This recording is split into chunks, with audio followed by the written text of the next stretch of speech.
우리 교회는 장로교단에 속해 있어요. 그러니까 당연히 저는 장로교 목사고 여러분들은 장로교인입니다. 그거에 대해서 뭐 이렇게 크게 의미를 두지 않으시는 분들도 있겠지만 어떤 분들은 굉장히 의미를 많이 둬요. 그래서 세종시에 오시면 장로교가 어딨나 검색해서 장로교들 가보시기도 하고 이렇게 하시는 분들이 많이 있습니다. 그러니까 우리는 장로교단에 속해 있고 저는 장로교 목사고 여러분은 장로교인이에요. 장로교는 뭐 자세히 설명하긴 그렇지만 다른 교단과 정치, 교회 정치, 아까 얘기했던 어떤 행정적인 면에 있어서 그 기준이 되는 법 그리고 그 법을 집행하는 방법, 이걸 정치라고 하죠.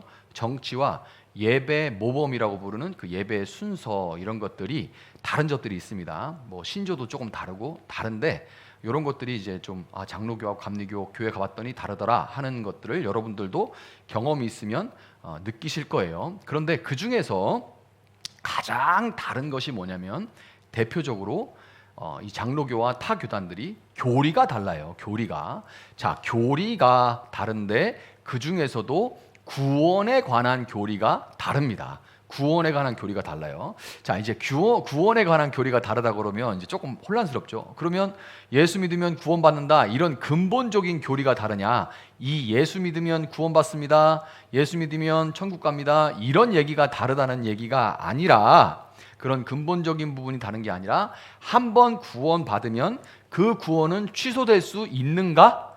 이런 질문에 대한 답이 다른 거예요. 구원은 똑같은데 오직 예수로 구원받는데 그러면 구원받으면 그 구원은 취소가 될 수 있는가? 이런 질문들이 따라올 수 있죠. 이 질문들에 대한 답이 장로교단과 다른 교단이 다르다는 거예요. 신앙 이슈 토론이 우리 교회에 있습니다. 매달 마지막 주에 해왔는데 신앙 이슈 토론 초창기에 저에게는 참으로 신선하고 인상 깊은 장면이 있었어요. 신앙 이슈 토론에 저는 뒤에 이제 앉아 있는데 그때 너무너무 이제 흥미로운 장면이 있었는데 토론에 우리 교인들이 그때 이제 청소년부까지 다 참석을 해서 꽤 많은 인원이 여기 모여가지고 이제 토론을 했습니다. 그런데 그때 토론에 참가한 우리 교인들, 그러니까 다 장로교인이죠. 다 장로교인들이 앉아 있는데 그때 구원의 이슈에 대한 그 답변들이 자기들의 생각이 참 다양하다는 거를 제가, 그러니까 목사는 대부분 이게 지식의 저주라고 해가지고 내가 아는 걸 다른 사람도 알고 있다는, 그 사람들은 다 가지고 있는 오류예요. 내가 알면 다른 사람도 알고, 그러니까 앞뒤 잘라먹고 중간을 얘기하고 알아듣겠거니 하는 그런 오류들이 많죠. 목사는 특히 많이 해요. 왜냐하면 제가 늘 앞에 서서 말하는 입장이기 때문에 그렇게 하고 나면 다 내가 생각하는 대로 생각하겠지라는 굉장한 오류에 빠져 있는 경우가 많고, 목사의 연조가 오래되면 오래될수록 그게 더 심해요. 그런데 저도 어느새 그렇게 돼 있더라고요. 근데 앉아서 가만히 뒤에 듣고 있는데 아니 이 장로교인데? 너무 놀라운 거예요. 너무. 와, 장로교에 몸담고 있어도 사람 생각이 이렇게 다를 수가 있구나, 이렇게 다양하구나 하는 그런, 진짜 말 그대로 놀라웠고, 그 다음에 어떤 목사들끼리나 어떤 신학자들이 책에다 쓴 것 같은 어떤 그런 딱딱한 그런 게 아니라, 아니면 정형화된 그런 게 아니라 진짜 날 것 같은 그런 신선함을 느낄 수 있는 그런 시간이었습니다. 그런데 동시에 이제 목사라서 그런지 모르지만 제가 한편으로 좀 안타까웠던 것은 그 입장들, 그 구원에 대한 입장들을 얘기할 때 거기에 성경이 기준이 되는 게 아니라 자기 생각과 논리와 경험, 예를 들어 내가 지금 이 사회에, 이 시대에 가지고 있는 공정이라는 이슈가 있죠. 근데 이 공정이라는 이슈에 대해서 60대 이상, 뭐 또 저 같은 연대 아니면 MZ세대의 공정에 대한 기준이 달라요. 그런데 이 공정에 대한 기준으로 그냥 구원에 대해서 이렇게 얘기하는, 그러니까 자기 경험, 시대적인 상황 이런 것들을 반영해서 그것을 이제 생각하고 있는 거예요. 구원에 대한 입장들이 다 그런 거에 바탕에서 다르구나, 그런 바탕으로 자기 논리를 펼쳐가고 있다는 것을 알았어요. 자, 구원과 그 과정에 대한 전반적인 교리를 오늘 이 설교 제목인 구원의 서정이라고 하는데, 조금 낯선 단어죠. 구원의 서정. 라틴어로는 오르도 살루티스라고 하고 영어로는 오더 오브 셀베이션이라고 합니다. 오더 오브 셀베이션. 그래서 이 오더라는 말이 순서, 단계죠. 그래서 오르도 살루티스는 구원의 순서, 구원의 단계 이런 뜻입니다. 그런데 이 단계, 순서라는 말에 담겨 있듯이 장로교는, 여러분 장로교인이에요. 장로교는 구원 안에 9개의 단계, 9개의 과정이 있다고 여깁니다. 자, 조금 말이 어렵지만 PPT 한번 볼게요. 구원의 9가지 단계 과정 볼게요. 자, 보이시죠? 소명, 이제 부르심이란 뜻이죠. 중생, 다시 태어남, 믿음, 회심, 칭의, 양자, 성화, 견인, 영화 이렇게 돼 있죠. 요거를 이제 구원의 서정이라고 부릅니다. 외우실 필요는 없어요. 이런 과정들 9가지의 과정, 단계 이런 것이 있구나 라고 아시면 되는데 조금만 더 보세요. 이 과정은 한 단계를 여기 보면 화살표가 이렇게 돼 있어서 이제 제가 마침 또 이런 PPT를 찾아와서 제가 이제 올렸는데 대부분 이렇게 생각을 하기 때문에 그래요. 소명 끝나면 중생, 중생 끝나면 믿음. 이제 뭔가 게임할 때 퀘스트 깨면은 다음 단계로 넘어가듯이 다음 레벨 되듯이 단계로 마지막에 영화로 짠 하면 이제 영화로워진다. 이렇게 뭔가 이제 레벨 올라가는 그런 식으로 생각하는 사람들이 많은데 이게 아니라 이 그림은 이해를 돕기 위해서 있는 거고 사실은 이게 아니라 여러분이 머릿속에다가 구원의 서정하면 떠올릴 걸 뭐냐면 9가지의 이런 하나하나의 끈을 가지고 이렇게 줄로 꼬아놓은 하나의 밧줄처럼 여러분이 생각하셔야 돼요. 얘들을 하나하나 밧줄로 여겨서 그것을 이렇게 꽈서 하나의 밧줄로 만들어 놨다라고 여러분이 이해하시면 좋습니다. 자, 그러니까 하나의 구원을 이루고 있는 과정과 축복들이다라고 여러분이 생각하시면 돼요. 자, 오늘 본문은 구원의 서정이 그냥 하늘에서 뚝 떨어진 게 아니라 이 구원의 서정의 이 교리의 근거가 되는 구절로 잘 알려진 성경 구절입니다. 여러분이 아까 읽은 그 구절들이 구원의 서정이라는 그 교리의 근거가 되는 구절이에요. 자, 정하시고 부르시고 의롭게 하시고 영화롭게 하시고. 자, 이게 지금 성경에 아까 우리가 읽은 그 부분이죠. 딱 들으니까 요거 보고 그거 딱 들으니까 여러분 아까 단어들 이제 기억력 좋으신 분들 생각나죠? 부르시고 의롭게 하시고 영화롭게 하시고. 소명, 칭의, 영화. 바울은 이런 말 하나도 안 썼습니다. 그런데 이런 표현들 쓰고 있죠. 부르시고 의롭게 하시고 영화롭게 하시고. 그거를 이제 신학자들이 이름을 이렇게 붙인 것 뿐이에요. 자, 여러분 구원은 하나님이 하시는 일이고 하나님이 눈에 보이시지 않기 때문에 구원의 서정 또한 눈으로 보이지 않습니다. 눈으로 보이잖아. 요 단계구나. 요 단계구나. 이런 게 보이지 않아요. 그런데 이렇게 보이지도 않는 이 구원의 9가지 과정, 단계 이런 것들을 로마서를 기록한 사도 바울은 도대체 어디서 어떻게 그 구원의 과정에 대한 지식을 얻고 또한 정하시고 부르시고 의롭게 하시고 이런 단어들을 사용해서 오늘날 우리가 구원이라는 것을 말할 때 더 풍성하게 막 잔잔바리 설명들이 많이 필요하지 않아도 딱 설명하고 그 단어를 얘기하면 그렇구나라고 인지할 수 있게 만들 수 있었을까? 여러분 한번 생각해 봐야 돼요. 우리가 지금 당연하게 받아들이는 것은 당연하지 않게 수많은 신앙의 선배들이 하나님 앞에 받고 그것들을 깨닫고 해가지고 만들어져 온 겁니다. 자, 그런데 사도 바울이 일단 이 단어를 썼죠. 이 말을 썼는데 자, 그때는 신약 성경도 없었어요.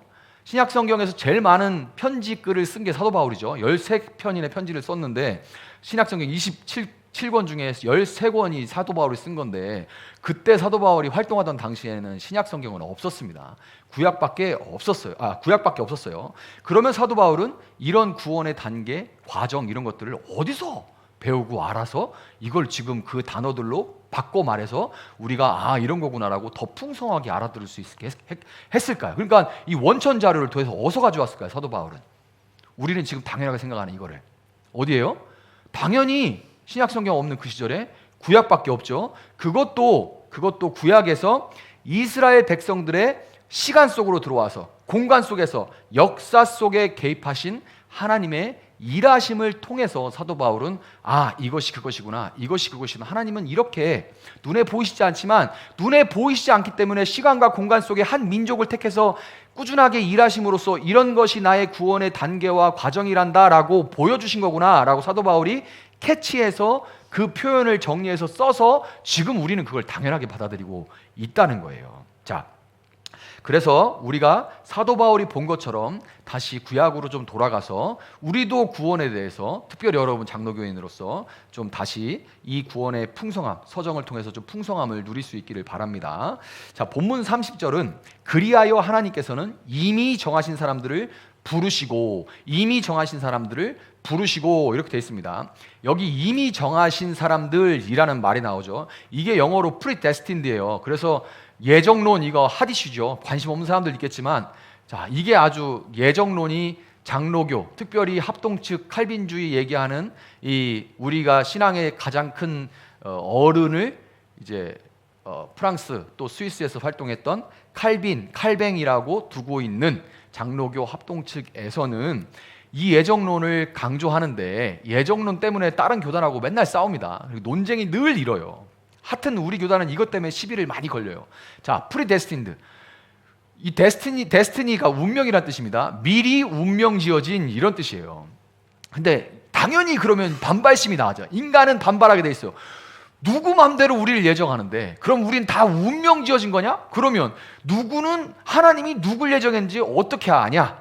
하나님이 누군가를 구원하기로 예정했다면 그러면 안 한 사람들은 다 지옥 간다는 거냐? 뭐야 이게, 뭐 지옥 가려고 만들어? 이렇게 계속 싸워요. 계속 싸웁니다. 그러면 나름 또 우리는 방어를 하고 또 방어를 하면, 그러니까 이거는 완전 모순이에요. 창하고, 뭐든지 뚫을 수 있는 창하고 뭐든지 막을 수 있는 방패 둘이서 계속 부딪히는 겁니다. 이게 답도 없는 논쟁입니다. 그리고 나중에 악수하고 헤어지는 게 아니라 내가 다음에는 반드시 내가 너를 꺾으리라 이러고 헤어져요. 답이 안 나. 이게 한 해 두 해가 아닙니다. 수십 년째 이러고 있는데, 그런데 여러분 우리가 잊고 있는 게 있는데 뭐냐면, 제가 아까부터 계속 성경을 얘기하고 있죠. 성경은 이미 정하신 사람들이라는 말만 한 게 아니라 바로 붙여서 뭐라고 합니까? 한 문장이에요. 이미 정하신 사람들을 부르시고 라고 말합니다. 이미 정하신 사람들을 부르시고, 아까 우리가 봤던 맨 처음에 나오는 소명이죠. 그러니까 이 예정이라는 게 부르심의 목적과 뗄래야 뗄 수 없다는 걸 강조하고 있는 거예요. 중요한 건 뭐예요? 부르심의 목적이 중요한 거예요. 부르심의 목적과 예정이 뗄래야 뗄 수 없다는 걸 강조하고 있습니다. 여러분, 출애굽기는 이름 그대로 이스라엘 백성들이 이집트의 노예 생활에서 해방되어서 그 나라를 탈출하는 내용이죠. 출애굽기의 시작은 그런데 누구로부터 시작합니까? 모세를 부르시는 것부터 시작해요. 모세를 부르지 않으면 출애굽기가 시작이 안 됩니다. 이스라엘 사람들의 급속한 인구 증가를 두려워한 이집트의 파라오가 이스라엘의 아이가 태어날 때 사내 아이면 다 강물에 집어 던져라 라고 말도 안 되는 명령을 내리죠. 나일강에다 전부 던져버려라. 그럼 악어랑 하마가 정리해 줄 거야. 아니면 물에 빠져 죽겠지. 뭐 이런 얘기를 했습니다. 모세의 부모도 이 아이를 강물에 버려야 되는데 그 아이가 너무 잘생겼대. 성경이 너무 잘생겼대. 아기가 너무 이뻤나 봐요. 그러니까 어떻게 부모가 그렇게 합니까? 이게 말도 안 되는 명령이죠. 차마 그러질 못하고 갈대로 상자를 엮어서, 요만한 바구니를 엮어서 물에 뜹니다. 진짜로. 거기다 이제 애를 이제 눕혀가지고 그 애를 하나님 손에 맡겨서 강물에 띄웠죠. 그런데 놀랍게도 정말로 하나님께서 개입하셔서 그 아이 모세, 물에서 건졌다는 뜻입니다. 이름 자체가.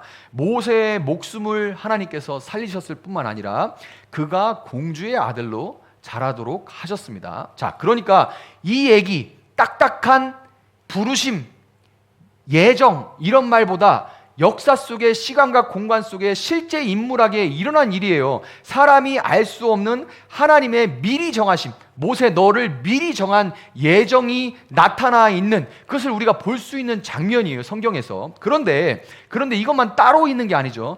그렇게 미리 정하신 모세를 통해서 하나님은 이집트의 노예 민족 이스라엘을 부르도록 하셨습니다. 그러니까 같이 가는 거예요.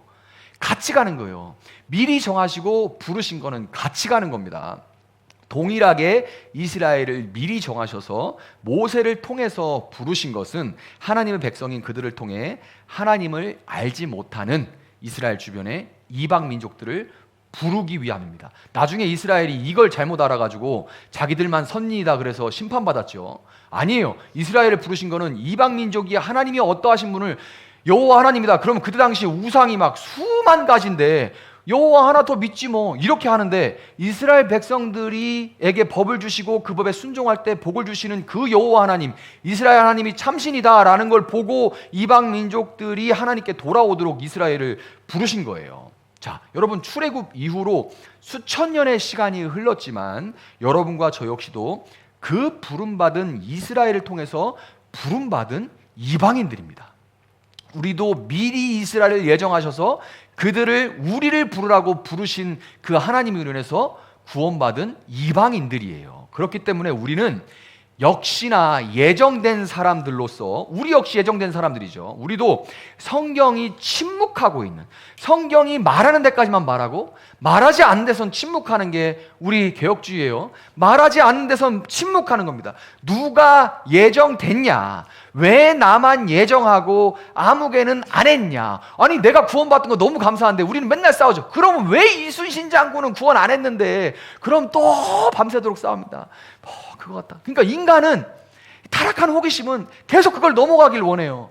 아니, 나 구원받은 건 그 감사하긴 한데 근데 그때 우리 뒷집에 있는 할머니 구원 받았냐? 그거 왜 안 하는데? 이렇게 되는 거예요. 꼭 여기로 나가요. 우리는 그거 따지지 말고 그거는 성경이 침묵하고 있습니다.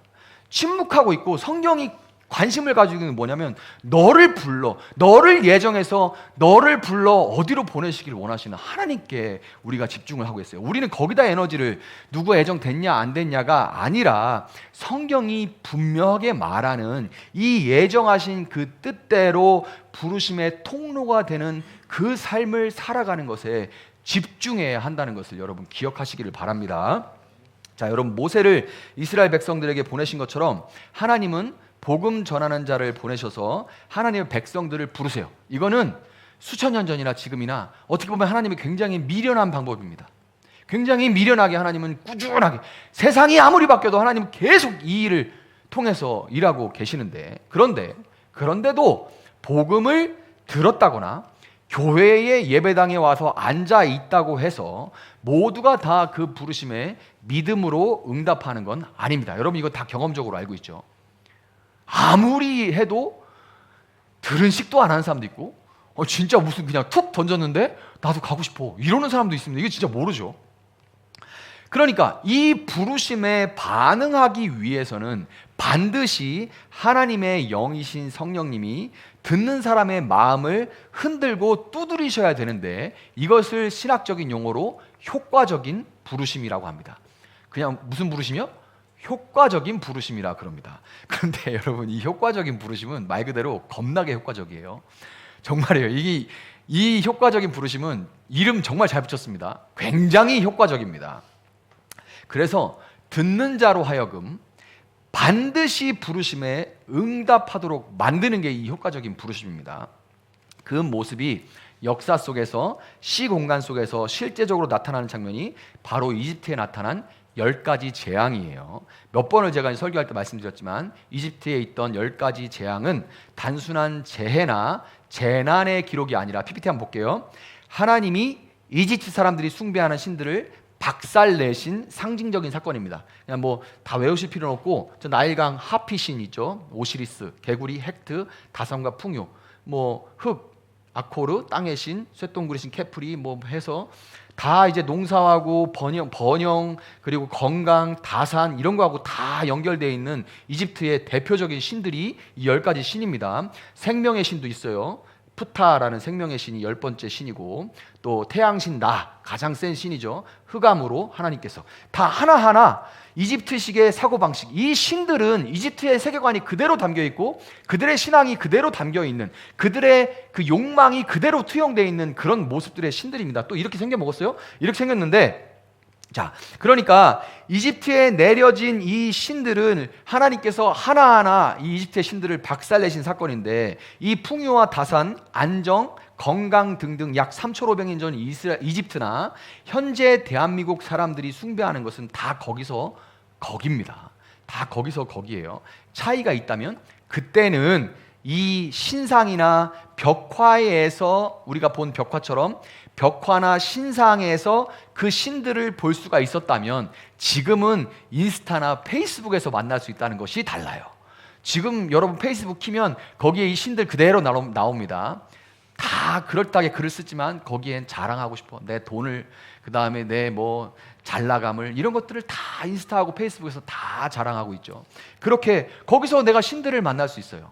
그 안에 있는 탐욕과 그 안에 있는 음란과 그 안에 있는 폭력과 그런 것들을 다 우리가 거기서 만날 수 있죠. 자, 이집트에 내려진 10가지 재앙은 이집트 사람들뿐만 아니라 이집트의 노예로 이집트의 안에서 살면서 그 세계관에 붙들려 살던 이스라엘 사람들의 이집트식 사고방식과 관점까지 박살나고 뒤흔들려 버린 그런 사건이에요. 그러니까 그 안에 살고 있으니까 소속이 다른데도 똑같이 살아가죠. 마치 우리가 세상 속에 살면서 하나님께서 우리를 예정하고 부르셨는데도 우리가 사는 건 똑같잖아요.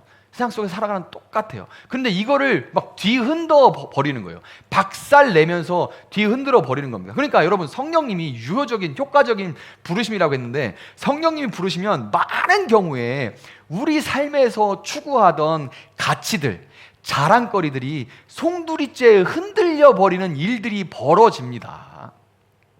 경제적으로 어렵거나 아프거나 다치거나 불안하거나 공허하거나 허무하거나 나름 이제 뭐 나는 내 나름대로의 견고한 어떤 생각들과 가치관을 그래서 나름 단단히 걸어 잠그고 확고하게 살아가던 마음의 문이 혼돈 속에서 하나님의 부르심 앞에 열어 젖혀지게 되는 거예요. 자, 이쯤에서 한번 제가 질문 드려볼게요. 이 중에 너무 행복해서 모든 게 너무 잘 풀려서 교회 나온 사람 한번 손 들어보세요. 너무 행복해서 이 행복을 준 하나님께 너무 감사해, 그래서 교회 나온 분 계신가요? 한번 손 들어보세요. 자신 있게 나는 그렇습니다. 코로나 때 늘 세계 전 세계를 돌아다니다 코로나 때 못 나가고 집에 있으면서 사는 게 이게 뭐지? 이런 생각으로 혼돈 속에 있던 종찬 형제가 여기 앉아 있어서 지금 눈에 띄네요.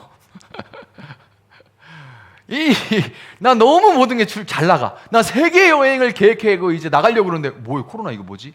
이렇게 되는, 다 뭐가 막히고 내가 이것이 맞다 그래서 단호하게 이걸로 막 책도 내고 사람들도 설득하고 그랬었는데 뭐지? 이렇게 되게 뒤흔들려 버리는 일들이 일어납니다. 그러니까 여러분들이 전부 뭐냐면, 여러분은 손 못 드는 여러분 모두가 이 효과적인 부르심의 산 증인들인 겁니다. 아멘입니까? 좀 그렇죠. 아멘하기가 좀 뭐하지만 이거예요. 우리 모두가 다 이 효과적인 부르심의 산 증인들인 거예요. 자, 10가지 재앙 중에 마지막 재앙이 뭐였죠? 10가지 재앙 중에 마지막, 사람과 짐승을 통틀어서 이집트의 모든 처음 난 것들이 죽임을 당한 사건이 10번째 재앙입니다. 그리고 그 재앙에 앞서서 이스라엘 백성들은 모세를 통해서 너희들 죽고 싶지 않으면 어린 양을 잡아서 그 피를 각자의 문에, 저 문에 임방과 문 설주에 발라라. 그러니까 뒤에 문을 보면 그 문 임방 가로고 문 설주 세로에 어린 양을 잡아 그 피를 발라라 라는 하나님의 말씀을 모세를 통해 전해 듣습니다. 세상 죄를 지고 가시는 하나님의 어린 양 예수님은 딱 이 그림대로 오셨죠. 딱 이 그림대로 예수님이 나무에 가로와 세로를 이어붙인 십자가에서 피 흘려 죽으심으로 그를 믿는 모든 사람들은 죽음을 피하고 생명을 얻게 된 것. 이게 뭐예요?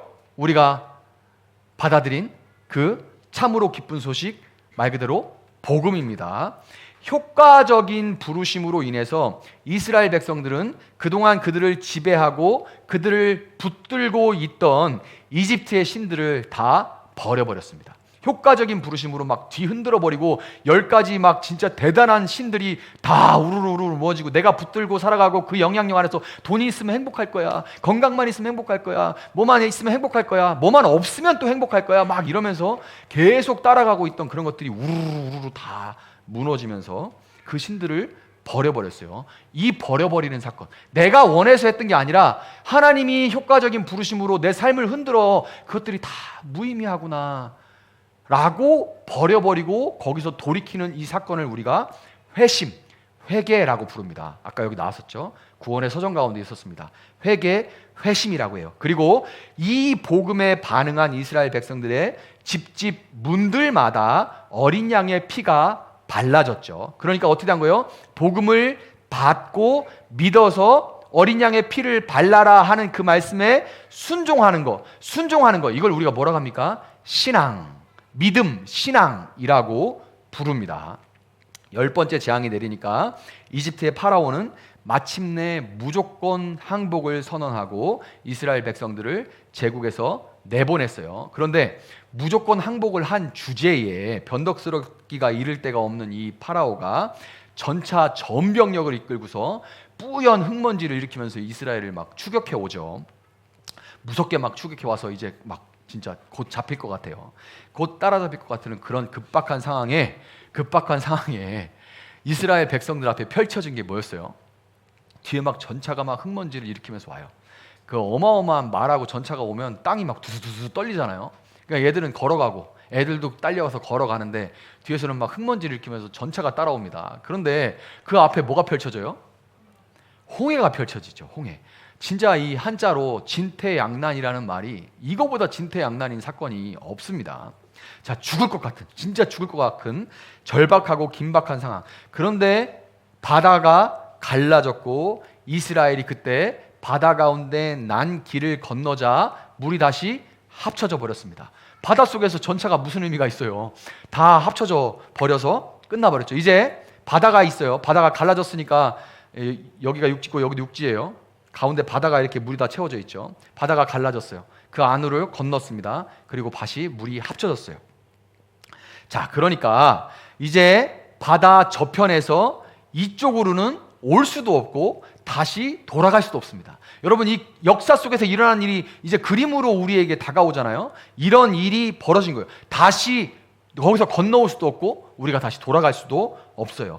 바다 저편 육지에 서 있던 이스라엘과 바다 이편에 지금 발을 딛고 서 있는 이스라엘은 겉모습은 똑같을지 몰라도 완전히 다른 존재입니다. 그전에는 이집트 소속이었고 이제 건너오니까 더 이상 이집트 소속이 아니에요. 완전히 하나님 소속입니다. 다시는 돌아갈 수도 없고 거기서 건너올 수도 없어요. 여러분, 아무리 옛 세상, 옛 방식, 옛 습관이 무섭게 쫓아올지라도 지금까지 했던 대로 그냥 살아. 뭐 너만 잘났다고, 너만 예수 믿냐 등등, 네가 뭐 변한 게 뭐가 있어 등등 막 이런 말로 지금까지 했던 대로 똑같이 살아. 그럼 밥은 먹고 살게 해줄게. 그렇게 안 하면 국물도 없다라고 옛 세상, 옛 방식, 옛 질서, 옛 습관이 아무리 우리를 두렵게 하고 흔들어도 일단 바다를 건너버리면 그걸로 끝입니다. 아멘입니까? 일단 바다를 건너면 그걸로 끝이에요. 고린도전서 10장 1절 2절은 이렇게 말합니다. 한번 같이 읽어봅시다. 시작.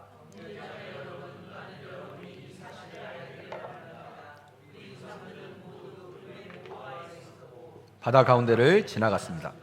이렇게 그들은 모두 구름과 바다 속에서 세례를 받아 모세에게 속하게 되었습니다. 아멘.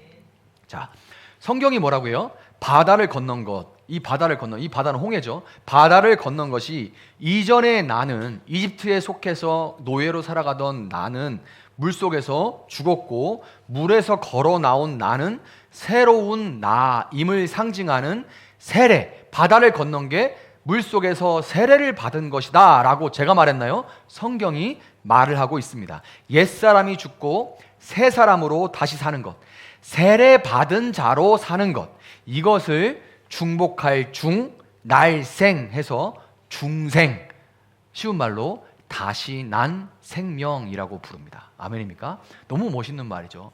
중생이라고 하면 아유 이놈의 중생들 그러는 말 같은데 다시 난 생명이라고 그러면 참 의미 있죠. 다시 거듭날 중, 날생에서 중생입니다.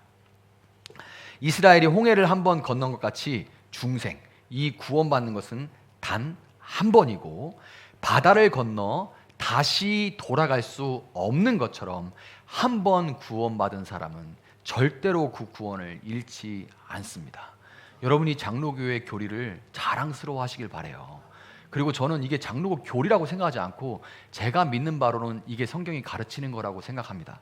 왜 출애굽기가 있고 왜 여호수아가 있고 이런 성경들이 이 그림 언어로 한 민족을 택해 시간과 공간 속에서 보이지 않는 하나님이 인간의 역사 속에서 구원이란 이런 거야 라고 보여주시는 이것을 통해서 우리가 당연히 알고 그것을 교리로 만들어서 익히는 것, 그리고 그것이 정말 성경에 가장 가까운 교리라는 것, 여러분이 장로교에 속했다는 것을 그래서 여러분이 자랑스러워 할 수 있으면 좋겠어요. 지금까지 이제 소명, 부르심, 또 중생, 거듭남이죠. 그리고 회심, 회개, 신앙, 믿음에 대해서 제가 설명을 이제 해오는 와중에 이제 하나하나 설명을 해온 겁니다. 자, 말씀을 드렸는데 하나님이 행하시는 이 구원의 서정에 있어서 그 단계들은 시간 속에서 살아가는 우리 인간이 경험하기로는 시간적으로는 뭐가 앞서 오기도 하고 이거 갖다 싸울 필요 없어요. 뭐가 먼저 오냐, 너는 뭐 회심하지 않은 거 보니까 중생하지 않았네, 이렇게 싸울 필요가 없고, 이걸로도 싸우는 사람이 정말 많아요. 정말 세상에는 전투민족이 정말 많아요. 나는 싸우기 위해 태어났어 막 이런 사람들이 정말 많은데 뭐가 먼저냐 그러고 막 계속 싸우고 있는데, 인간이 그냥 경험하기로는 시간 속에 우리는 한계를 가진 존재이기 때문에 우리는 이것들이 앞서거니 뒤서거니 나타나거나 때로는 복합적으로 일어나게 마련입니다. 이 9가지가 복합적으로 혹은 뭐가 앞서니 뒤서니 이렇게 일어나게 돼 있어요. 그런데 중요한 거는 분명한 한 가지 공통점은 뭐냐면 그것은 바로 이 모든 과정의 주체가 누구라는 거예요? 이 모든 과정의 주체가 하나님이라는 겁니다. 중요한 것은 이 모든 과정의 주체가 하나님이라는 거예요. 구원은 전적으로 하나님이 하시는 것이고 사람은 구원을 받는 존재입니다. 아멘입니까? 하나님이 구원하시고 사람은 구원을 받는 존재예요. 이스라엘이 그랬듯이 우리 역시 마찬가지예요. 이집트에서 탈출해서 홍해를 건너기까지 이스라엘의 역할이 전혀 없었던 것처럼 우리의 구원에 있어서도 우리의 역할은 아무것도 없는 겁니다. 우리의 구원에 있어서도 우리의 역할은 아무것도 없는 거예요. 그러면 또 이런 반문이 생길 수 있습니다. 그래도 모세가 가서 전하는 역할을 했고 이스라엘 백성들도 어쨌든 양을 잡는 수고를 했고 또 뭐 수레나 이런 거 끌고 걸어 나왔잖아요. 이건 뭐 한 거 아닙니까? 이런 생각을 하는 사람들도 있을 수 있겠습니까? 여러분 어떻게 생각하세요? 그래도 뭔가 모세 가서 뭘 했고 누구도 뭘 했고 이스라엘도 뭐 했고 뭐 했잖아요. 근데 뭐 하나님 다 해요. 여러분 어떻게 생각하세요? 제가 이 질문을 드리는 거는 이것 때문에 또 교단이 갈리기 때문에 그래요. 복잡하죠? 그러니까 목사가 씹어서 드리는 겁니다. 그리고 나는 장로교인이다 이렇게 받아들일 수 있으면 좋겠어요. 자, 근데 이것 때문에 많이 사람들이 또 사람의 공로가 어느 정도 있냐 없냐 뭐 이런 걸로 많이 싸워요. 자, 근데 한번 설명을 드릴게요. 지금 홍수가 났다고 생각해 봅시다. 어제 비 많이 왔는데 무슨 가을비가 막 장마처럼 왔죠. 비가 많이 왔는데 홍수가 나서 막 급류가 흘러갑니다.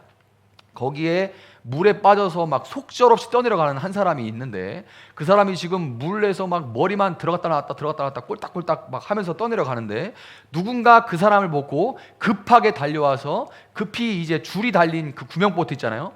줄이 달려있는 구명보트를 쫙 던졌는데 그 구명보트가 정말 너무나도 정확하게 물에 빠져서 팔을 허우적대는 사람의 팔 앞에 딱 떨어졌고 그 튜브를 잡은 사람은 물에서 나올 수가 있었습니다. 물론 허우적거리라고 힘이 하나도 없기 때문에 이렇게 딱 걸쳐 있는데 그걸 힘들게 꺼낸 사람도 그 누군가를 위에서 구명보트를 던진 그 사람이겠죠. 자, 죽을 수밖에 없는 상황에서 건진받는 것, 이것을 구원이라고 합니다. 자, 그렇다면 여기서 물에 빠진 사람이 튜브를 잡은 것을 우리는 그 사람의 공로라고 부르나요?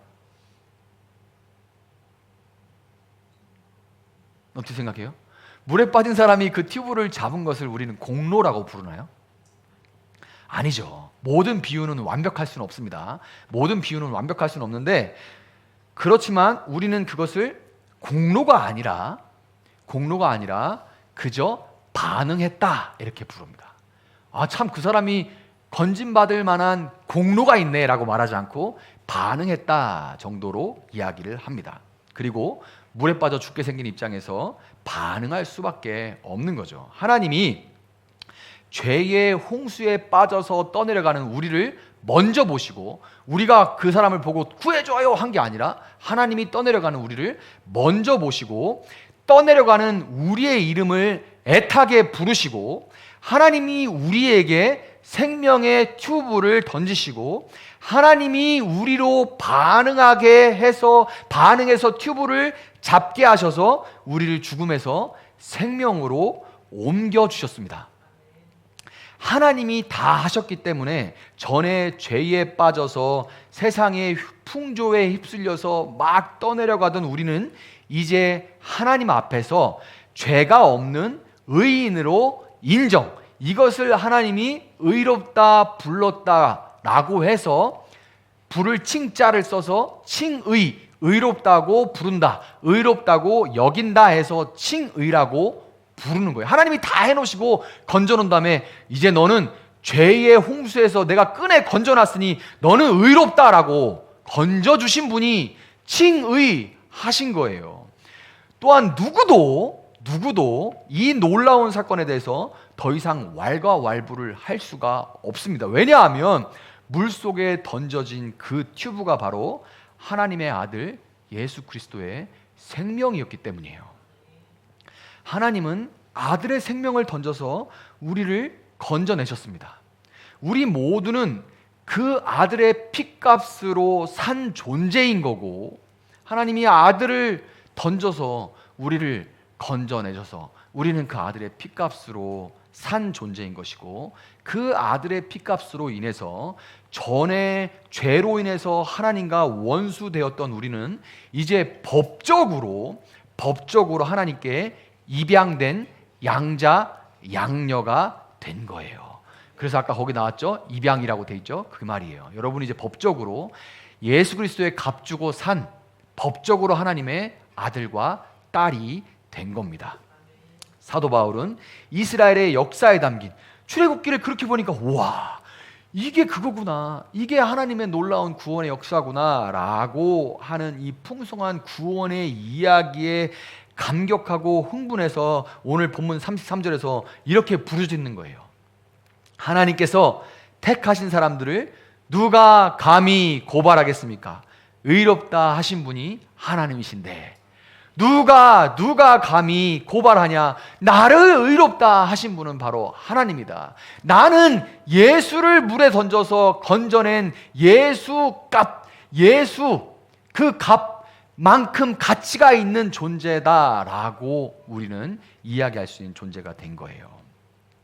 그게 너무 벅차니까 사도 바울의 글에는 그 감격이 막 묻어 나오는 겁니다. 여러분, 우리가 부름받고 중생에서 죄가 없는 의로운 사람이 되었다는 것은 사실 그 누구보다도 우리 자신이 받아들이기가 어렵습니다.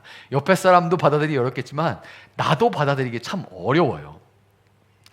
아마 이제 믿지 않는 사람들하고 있을 때 제일 그 거슬리는 말이 그걸 거예요. 하나님 나를 의롭다 하셨어. 내가 너를 아는데.